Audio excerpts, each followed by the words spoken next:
It's very unclear what Iran wants or why it did it. Uh, I mean, this was a gross violation of international law. It was an attack on a friendly country, that is to say, Iraq.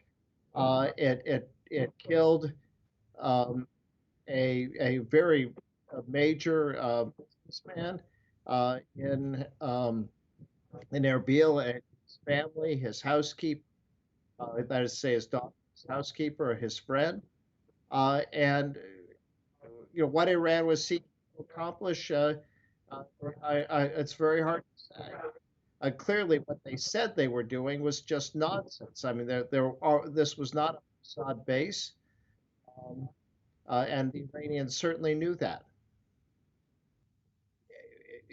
I mean, it's a tactic that will do great damage to Iran's reputation in Kurdistan. I mean, people in Kurdistan are going to hate Iran. It's going to turn the Iraqi government, Iraq, which is one of Iran's closest allies in the world, against Iran.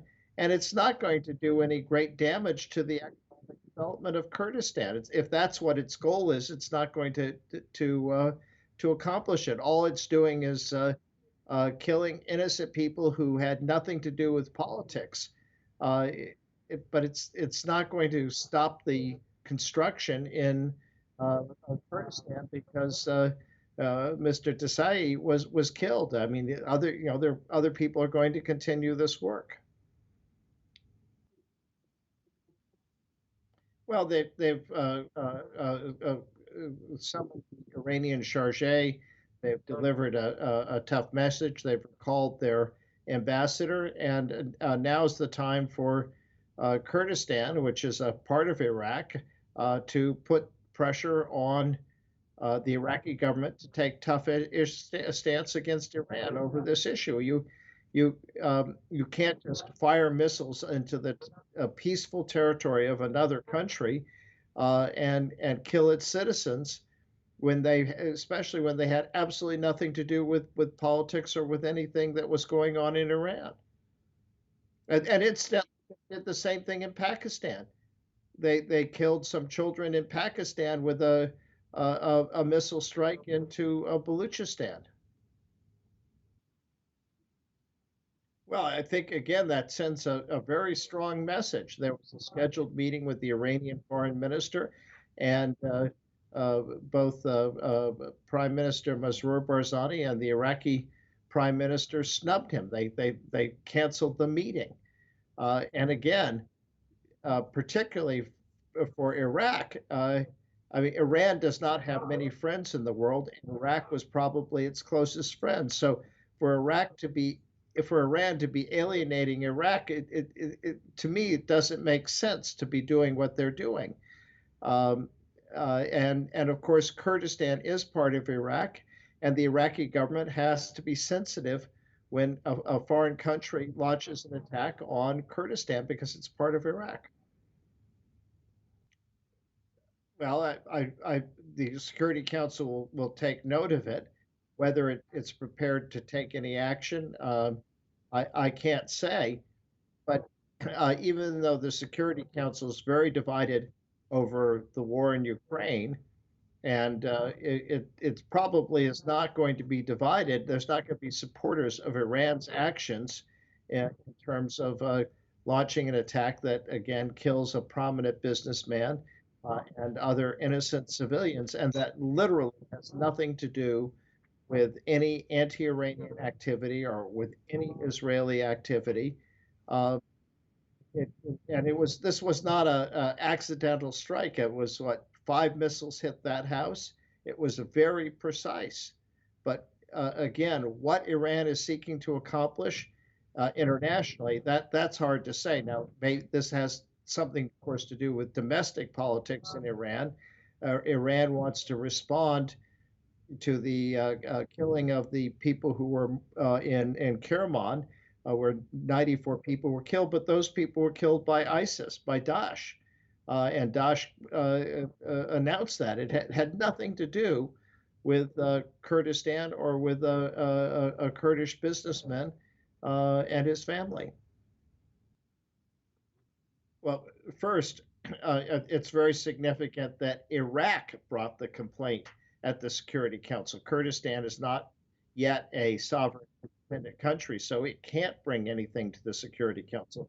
But Iraq did it, and I think this shows. Uh, also you have to give credit here to Foreign Minister Saad Hussein, who of course is Kurdish, and to President Latif Rashid, who is Kurdish, who I know were both making the case that this is something that Iraq had to do, and they're in the position to do it. So this is the value that Kurdistan gets from having these people in Baghdad.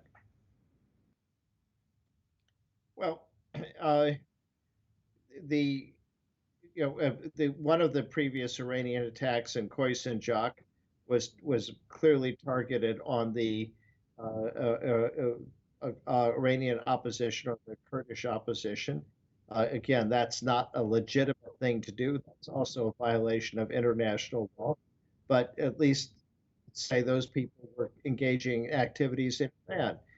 This attack had nothing to do with Iran, anti-Iranian activity, had nothing to do with politics, had nothing to do with Israel or Gaza. So it was either a really incompetent act, uh, or it was an act by uh, uh, people who really didn't care who they were killing. I mean, one of the victims was a 10-month-old girl. This is a major crime. Well, that's a very good question because they haven't been targeting the affiliates on those attacks. They've targeted civilians in Pakistan and civilians in Kurdistan who had nothing to do with those attacks. And it does seem that there was a desire for revenge to show that Iran would take action after the killing of 94 people in Kerman. And the people doing this didn't seem to care at all whether the people they were attacking had anything to do with what happened in Kerman. And of course, they didn't. Now, the one thing is clear, this wasn't just sending a missile to Erbil that happened to hit this particular house. This particular house was targeted with 5 missiles. So it wasn't, a missile that misfired or went in the wrong direction. That target was specifically chosen. And why a prominent businessman would be the target, well, this is something that has to be investigated and that Iran has to answer for. But it's certainly going to do damage to Iran's relations in Kurdistan, and Kurdistan is a neighbor of Iran, and it's going to do damage, and it's already doing damage to Iran's relations with Iraq. Frankly, I haven't seen Iraq do anything to challenge Iran since the overthrow of Saddam Hussein until now. Uh, the political parties that are in control in Baghdad are Iran's allies. And yet now Iran has alienated them, and they are the ones who are bringing this matter to the Security Council. They're the ones who have withdrawn the Iraqi ambassador. It's obviously Prime Minister Barzani would cancel the meeting with the Iraqi foreign minister, but the Prime Minister of Iraq has canceled the meeting. So, this is a significant new development, a result of this very tragic situation. Uh, I, I, I think that the nature of the attack was so clear cut, so wrong. There was no possible ambiguity. And if you're the, yeah, if this is your country, it's very hard to be credible if you continue to allow this.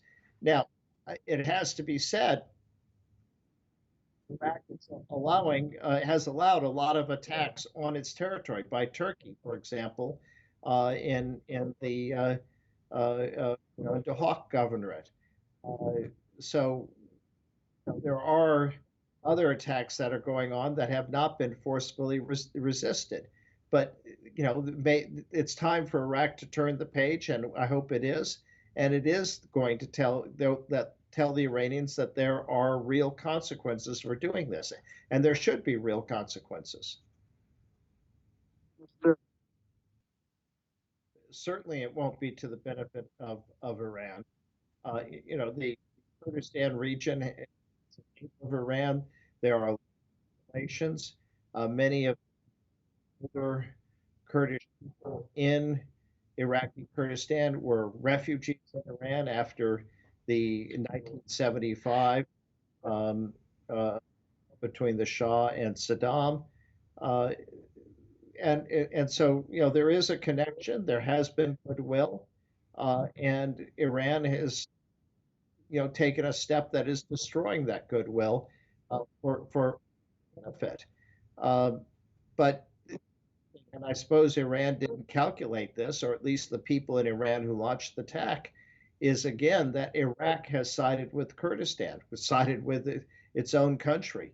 Maybe one of the funny, odd things about the situation is that here we are finding it remarkable that a government in Baghdad actually cares about an attack on Kurdistan, that it actually says, well, this is our territory. Because up until now, the government of Baghdad has often treated Kurdistan as if it was not part of